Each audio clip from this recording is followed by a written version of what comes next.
नमस्कार, माझं नाव कुंदन नरेश पाटील. मी आहे स्वच्छता मॉनिटर. एकदा आम्ही घरी गेलो. घरी गेल्यावर आईने सांगितलं की आपल्याला एका कार्यक्रमाला जायचं. पटकन तयार होऊन आम्ही कार्यक्रमाला गेलो. कार्यक्रमाला गेल्यावर तिथे पाहिलं तर पॉलिथिन या मटेरियलचे ग्लास रस्त्यावर फेकताना लोक दिसली.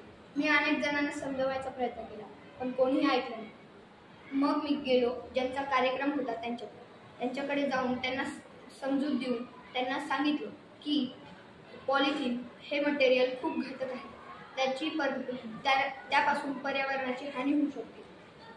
जनावरांनी किंवा कोणत्याही प्राण्यांनी जर ते खाल्लं तर ते मृत्युमुखी पडू शकतात आणि त्यांचा जीव जाऊ शकतो. म्हणून त्यांनी हे ऐकून हे माझ्याकडून ऐकले व घंटागाडी बोलून त्याच्यात सर्व पॉलिथिनचे ग्लास भरून ते डिस्पोजल मटेरियल ते सगळे नेऊन सोडले.